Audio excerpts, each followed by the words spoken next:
అమూల్య చేత శ్రీవల్లి బండారాన్ని బయట పెట్టించి అరెస్టు చేయించిన భద్రావతి. అసలు ఇదంతా ఎలా జరిగిందనేది వీడియోని స్కిప్ చేయకుండా చివరి వరకు చూడండి. ఇల్లు ఇల్లాలు పిల్లలు అప్కమింగ్ ఎపిసోడ్స్ లో ఏం జరగబోతుందో ముందుగా తెలుసుకోవాలి అనుకుంటే వీడియోని లైక్ చేసి ఛానల్ని సబ్స్క్రైబ్ చేసుకుని పక్కనే ఉన్న బెల్ సింబల్లో ఆల్ పై క్లిక్ చేయండి. మొత్తం మీరు చూసుకున్నట్లయితే విశ్వను విడిపించడానికి శతవిధాల ప్రయత్నం చేస్తుంది భద్రావతి. అయితే తనతో పాటు సేనాపతి కూడా ప్రయత్నాలు చేస్తాడు కానీ విశ్వను మాత్రం విడిపించలేకపోతారు. ఎందుకంటే అక్కడ ఉన్నది ఒక ఆడపిల్ల జీవితం కాబట్టి విశ్వను ఎవరూ కూడా విడిపించలేము, మా వల్ల కాదు అంటూ చేతులెత్తేసరికి భద్రావతికి ఏం చేయాలో అర్థం కాదు. అదే సమయంలో వీళ్ళిద్దరూ మాట్లాడుకున్న మాటలు విన్న రేవతి అయితే, ఏంటి మీ వల్లేనా ఇదంతా జరిగింది, నేను నా కూతుర్ని అడుగుతాను అంటూ రేవతి హడావిడిగా బయట ముగ్గు వేస్తున్న ప్రేమ దగ్గరికి వచ్చి అడిగేసరికి లోపు అందరూ కూడా వస్తారు. అందరూ కూడా వచ్చేసి ధీరజ్ అయితే, ఏంటి మీ కూతురుతో రాయబారం నడిపిస్తే ఇదంతా అయిపోతుందనుకుంటున్నారా, ఎట్టి పరిస్థితుల్లో కూడా వాణ్ణి బయటికి రానివ్వను అంటూ భద్రావతితో ఛాలెంజ్ చేస్తాడు ధీరజ్. అయితే నా మేనల్లుని బయటికి తీసుకురావడానికి నీకేం కావాలరా అని చెప్పి ఇంకా భద్రావతి ఇటు ధీరజ్ల మధ్య కొంచెం ఛాలెంజ్ నడిచేసరికి నువ్వు ఏం చెప్పినా చేస్తాను అంటూ భద్రావతి అనడంతో ఇదే సరైన అవకాశం అని లోపల నుంచి రామరాజును పిలిపించి రామరాజు కాళ్ళు కడిగి క్షమాపణ చెప్పమని చెప్తాడు. భద్రావతి తల దించుకునే రకమా, తల ఎత్తుకునే రకం. అది మాత్రం ఎలా ఊరుకుంటుంది? ఆ బకెట్ నీళ్లు ఒక తన్ను తన్ని, నేను చెయ్యనురా, నా మేనల్లుని ఎలా విడిపించుకోవాలో నాకు తెలుసు అంటూ భద్రావతి ధీరజ్తో ఛాలెంజ్ చేసి అక్కడి నుంచి వెళ్ళిపోతుంది. ఇంకా ఛాలెంజ్ చేసేసరికి భద్రావతికి ఛాలెంజ్ అయితే చేస్తుంది కానీ విశ్వను బయటికి ఎలా తీసుకురావాలో తనకు అర్థం కాదు. ఇంకా ఎంతగానో బాధపడుతూ ఉంటుంది. నా మేనల్లుడు జీవితం నేనే నాశనం చేశాను, వాడు చక్కగా ఉండేవాడు, అలాంటిది వాడి జీవితాన్ని నాశనం చేశాను, పగలు ప్రతీకారాలంటూ ఆ అమూల్యని ప్రేమించమని చెప్పడం నాదే బుద్ధి తక్కువ అంటూ ఇంకా భద్రావతి తనను తాను తిట్టుకుంటూ ఉండగా సేనాపతి రావడం. అలా వచ్చిన సేనాపతి, ఎందుకక్క నీలో నువ్వే బాధపడుతున్నావు, మన శత్రువు గురించే కదా మనం ఇదంతా చేశాము, అయినా ఇలా జరుగుతుందని మనం అనుకోలేదు కదక్క అంటూ సేనాపతి మాట్లాడిన మాటలకు కళ్ళంట నీళ్లు తెచ్చుకుంటుంది భద్రావతి. అది కాదు రా, నేనే వాణ్ణి రెచ్చగొట్టాను అనగానే ఇంకా సేనాపతి అయితే, వదిలేసే అక్క, జరిగింది ఏదో జరిగిపోయింది, జరగాల్సింది చూడడం తప్ప జరిగిపోయిన దాని గురించి మనం ఆలోచించడం వల్ల ఎలాంటి ఉపయోగం లేదని అక్క తమ్ముడు అంటే భద్రావతి సేనాపతి అయితే ఒకరినొకరు ఓదార్చుకుంటారు. ఒక్కసారి నేను అర్జెంటుగా నా మేనల్లుడి దగ్గరికి వెళ్ళాలరా అంటూ భద్రావతి బయలుదేరుతుంది. నేను వస్తానక్క అనగానే, వద్దురా నువ్వుండు నేనే వెళ్తాను అని భద్రావతి ఒకటి డ్రైవర్తో సహా బయలుదేరి వెళ్తుంది. ఇంకా కూర్చుని ఉంటాడు సెల్లో. భోజనం కూడా చేయడు. వెళ్తూ తనకిష్టమైన బిర్యానీ తీసుకుని వెళ్తుంది భద్రావతి. నాన్న విశ్వ అని చెప్పనేసరికి, అత్త అని చెప్పనగానే, నీకోసం భోజనం తీసుకొచ్చాను నాన్న అని చెప్పనేసరికి, నాకేం వద్దత్త, ఆకలిగా లేదు అనగానే, ఈ అత్త చేతితో కూడా నువ్వు తినవా, ఈ అత్త పెట్టినా తినవా అంటూ భద్రావతి కన్నీళ్లు పెట్టుకునేసరికి విశ్వ ఇద్దరు కూడా ఎదురు బెదురు కూర్చుంటారు. ఇంకా విశ్వకు భోజనం తినిపిస్తూ ఉంటుంది. అసలు ఏం జరిగిందిరా అని చెప్పి ఇంకా మాట్లాడేసరికి, దేని గురించి అత్త అంటూ విశ్వ అంటాడు. దేని గురించి ఏంట్రా అంటూ భద్రావతి అనగానే, అదే అసలు ఇదంతా ఎలా జరిగింది, నువ్వెందుకు నిజాన్ని బయట పెట్టాలని అనుకున్నావు, ఇప్పటికిప్పుడు అమూల్య తన మెడలో తాళి వేసుకున్నది, వేసుకోమని చెప్పింది ఆ ప్రేమ అంటూ విషయం ఎందుకు బయటికి రాబట్టాలనుకున్నావురా అంటూ భద్రావతి అడిగిన ప్రశ్నకు, నా అంతటా నేను అనుకోలేదత్తా. అదేంట్రా నీ అంతటా నువ్వు అనుకోకపోవడం ఏంటి అని భద్రావతి చాలా కోపంగా అనడంతో, నువ్వు కోపం తెచ్చుకోవద్దత్తా, నీకు చెప్పకుండా నేను మొదటిసారి నిర్ణయం తీసుకోవడం తప్పే అంటూ విశ్వ క్షమాపణ కోరతాడు. నాకు కావాల్సింది నీ క్షమాపణ కాదురా అంటూ భద్రావతి అయితే, కోపం కాకపోతే ఏంట్రా మరి, నువ్వేమో నాకు చెప్పకుండా సొంత నిర్ణయాలు తీసుకున్నావు, ఇప్పుడు చూడు నీ పరిస్థితి ఏమైందో అని భద్రావతి విశ్వను పట్టుకుని ఏడవడం మొదలు పెడుతుంది. చూడత్తా, ఇదంతా నేను కావాలని చేయలేదు, అసలు నేను ఇప్పుడు ఆ విషయం బయట పెట్టాలన్న ఆలోచన కూడా నాకు లేదత్తా అంటూ విశ్వనగానే, మరి ఆలోచన లేకుండా అంత పెద్ద గొడవ ఎందుకు చేశావరా, ఎవరో అమ్మాయితో తిరిగావంటూ అంత పెద్ద రాద్ధాంతం చేశారు అని భద్రావతి అన్న మాటకైతే అలా చేయమని చెప్పింది వల్లిన అనేసరికి, వల్లిన ఏం మాట్లాడుతున్నావురా అని భద్రావతి చాలా కోపంగానే మాట్లాడుతుంది. అత్త, నువ్వు ప్రతిదానికి సీరియస్ అవ్వద్దత్త, నేను చెప్పేది వింటావా అన్న విశ్వ మాటకు అడ్డుపడుతూనే, ఏంట్రా నువ్వు చెప్పేది నేను వినేది, ఇది పోలీస్ స్టేషన్ అత్త, కొంచెం స్లోగా మాట్లాడుకుందామని విశ్వ అంటాడు.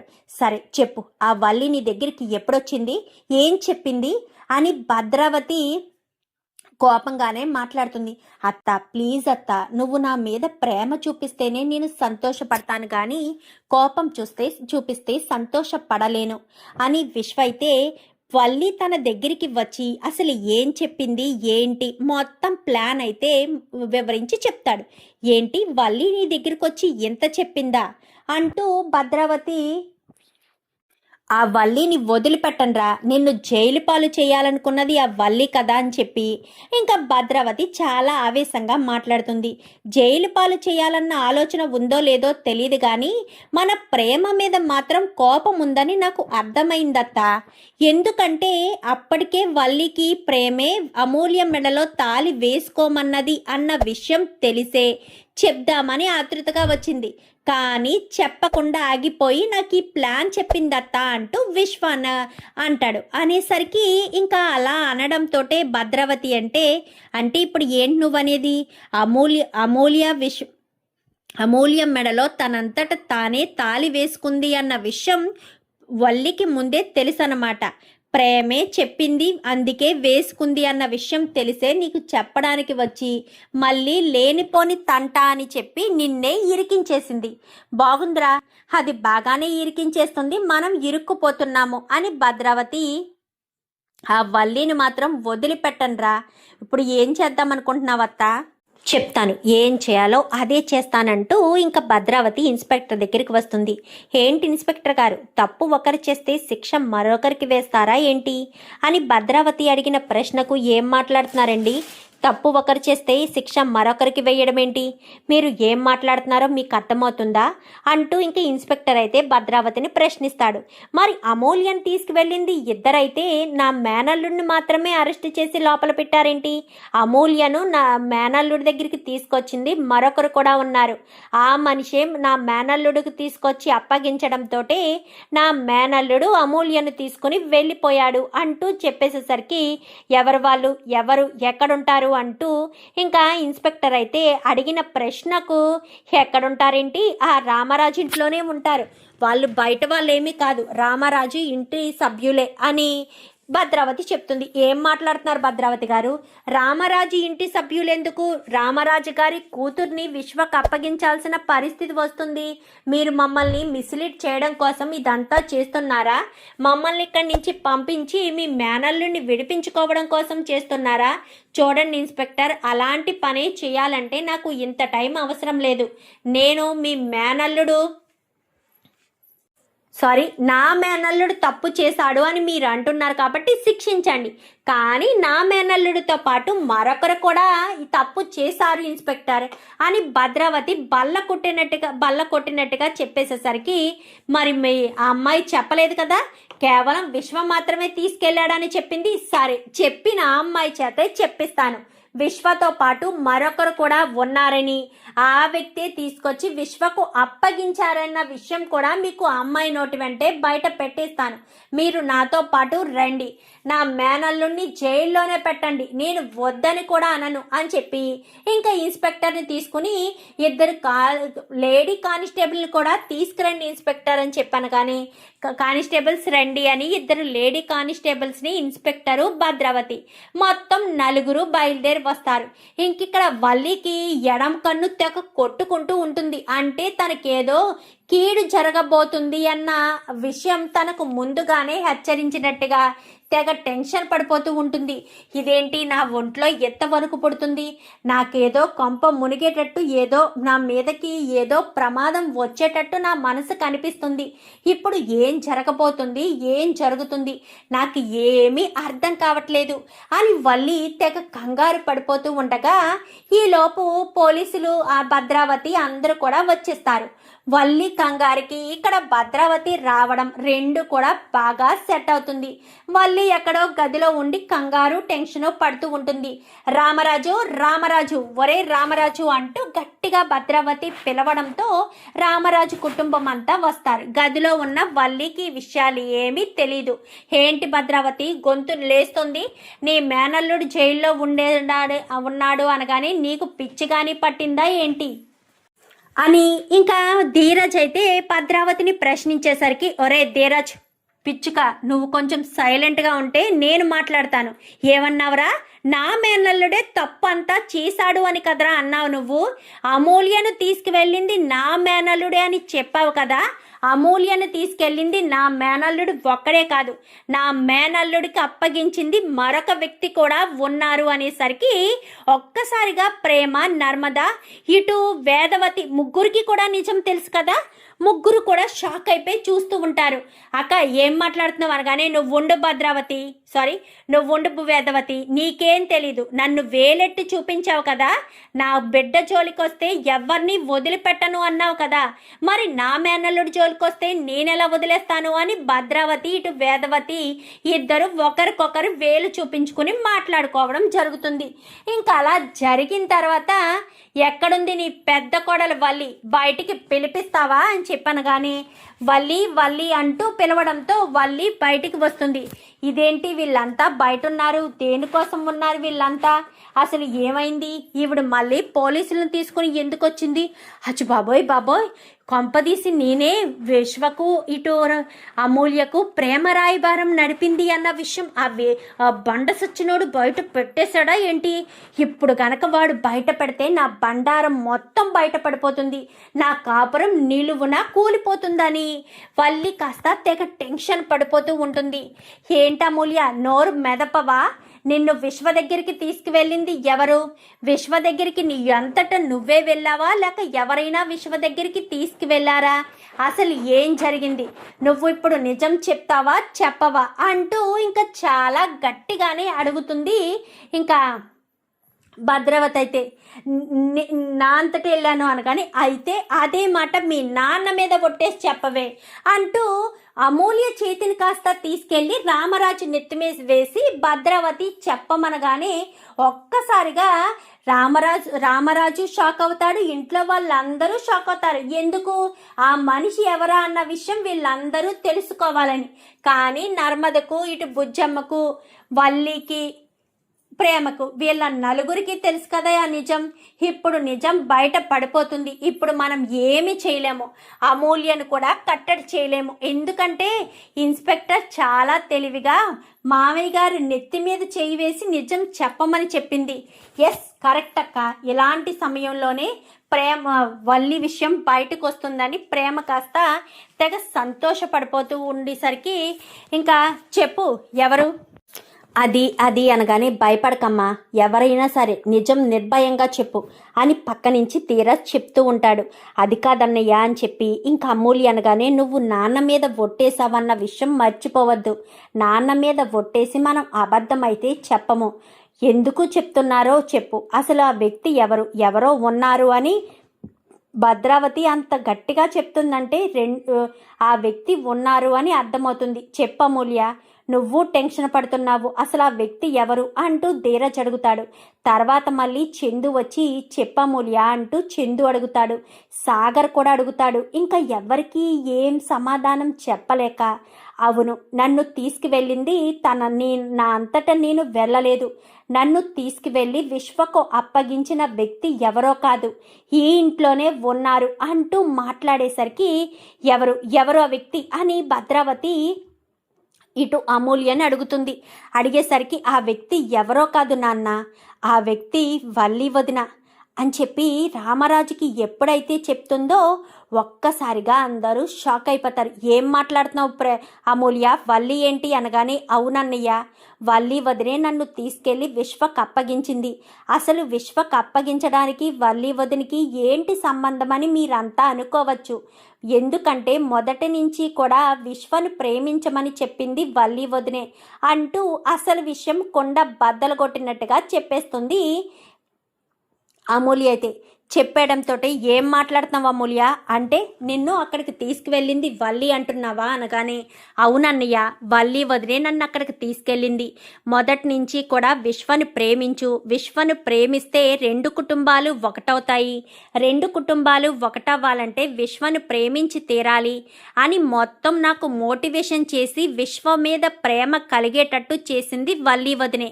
విశ్వను నేను నిజంగానే ప్రేమించాను, కానీ ఎప్పుడైతే నా కుటుంబ సభ్యులకి విలువనివ్వాలి, వాళ్ళకంటే నా కుటుంబ సభ్యులే నాకు ముఖ్యమని ఎప్పుడైతే అనుకున్నానో ఇంకా ఆ క్షణంలోనే విశ్వను పూర్తిగా మర్చిపోయానన్నయ్యలు అని చెప్పి ఇంకా అమూల్య చెప్పడంతో మరి అలా మర్చిపోయిన దానివి విశ్వను కలవడానికి ఎందుకు వెళ్ళావు అని చెప్పి ఇంకా ముగ్గురు కూడా ఒకేసారి ఒకే రీసౌండ్లో అడుగుతారు.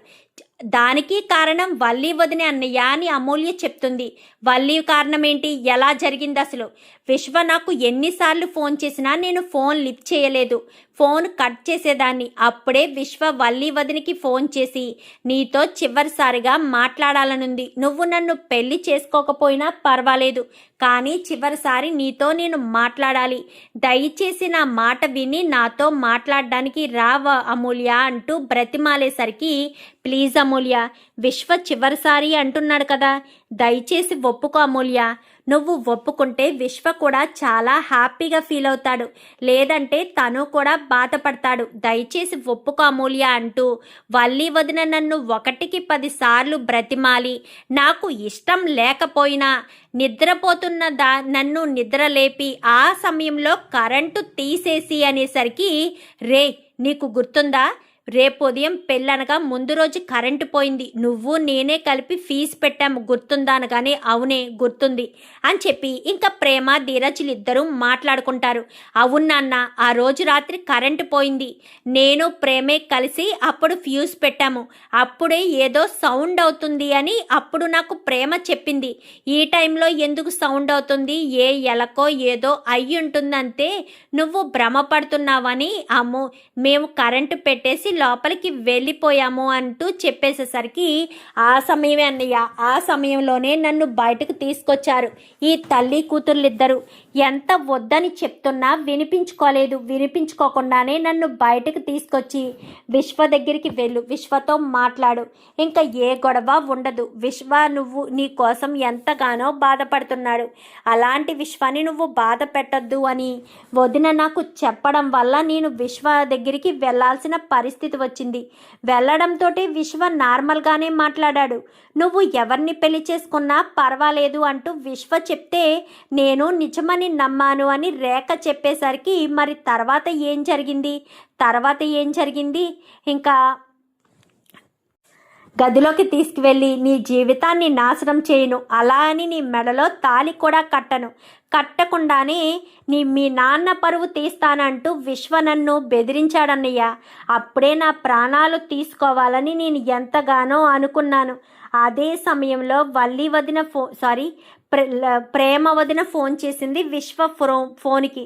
అప్పుడు ఫోన్ లిఫ్ట్ చేసి వదిన అంటూ మాట్లాడేసరికి ఎక్కడికి వెళ్ళిపోయావు అమూల్య, ఏమైపోయావు, అసలు నీ గురించి ఇంటి దగ్గర ఎంతలా కంగారు పడుతున్నామో నీకేమైనా తెలుసా, అది నువ్వు అర్థం చేసుకోకుండా అసలు పైకి వెళ్ళవలసిన అవసరం ఏముంది అని చెప్పడంతో ఇంకా వెంటనే విశ్వ నన్ను తీసుకువెళ్ళాడు వదిన, ఇప్పుడు నేను ఏం చేయాలో నాకు అర్థం కావట్లేదు, నేను నా ప్రాణాలు తీసుకుంటానని కానీ వద్దమూల్య, నువ్వు నీ ప్రాణాలు తీసుకుంటే రామరాజు గారి కూతురు తప్పు చేసి ప్రాణాలు తీసుకుంది అంటారు, అందుకే అలా నువ్వు ప్రాణాలు తీసుకోవద్దు, కావాలంటే ఏదో ఒకటి చేద్దాము, నువ్వు టెన్షన్ పడకు, నువ్వు ముందు ఆ తాళి అక్కడే ఉందా అనగానే ఇక్కడే ఉందొదినా అని చెప్పి ఇంకా అమూల్య చెప్పిన దానికి ప్రేమ కొంచెం సేపు ఆలోచించుకుని అమూల్య నేను చెప్పేది శ్రద్ధగా విను, అక్కడ పడేసి ఉన్న తాళిని తీసుకుని మెడలో కట్టుకున్న తర్వాత ఇంకా బయటికి కనిపించనివ్వకు, ఇంటికి వచ్చేంత వరకు కనిపించనివ్వకు, ఇంటికి వచ్చాక అప్పుడు చూపించి అందరికీ అంటూ చెప్పేసేసరికి అవునా నిజమే అలా అందరి ముందు తాళి వేసుకుని వచ్చాను. ఇదంతా జరగడానికి వల్లి వదినే కారణం. నా వెనకుండి ఇదంతా నడిపించింది వల్లి వదినే.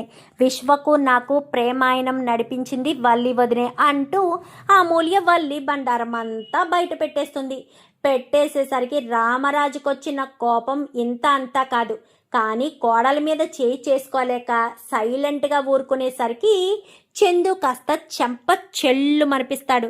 నా చెల్లెలి జీవితాన్ని నాశనం చేయడానికి నీకు ఎంత ధైర్యమే అంటూ చెంప చెల్లు మనిపించేసరికి ఒక్కసారిగా వల్లి ఇంకా కింద పడిపోతుంది. పడిపోయేసరికి కానిస్టేబుల్స్ అనగానే ఇంకా కానిస్టేబుల్ పైకి నిలబెడతారు. నిలబెట్టడంతో ఇంకా ధీరజ్ అయితే నేను ఆల్రెడీ విశ్వ మీద కంప్లైంట్ ఇచ్చాను కదా, ఇప్పుడు ఈవిడ మీద కూడా కంప్లైంట్ ఇస్తున్నాను. నా చెల్లెలి జీవితాన్ని నాశనం చేసింది విశ్వ అని అనుకున్నాను. విశ్వతో పాటు శ్రీవల్లి పేరును కూడా యాడ్ చేసుకుని ఈవిడ్ని కూడా అరెస్టు చెయ్యండి అంటూ చెప్పడంతో అవును, అరెస్టు చెయ్యండి. నా భార్యని మీరు ఏమీ వదిలేయవలసిన అవసరం లేదు. ఎవరైనా సరే తప్పు చేస్తే అరెస్టు చెయ్యాల్సిందే.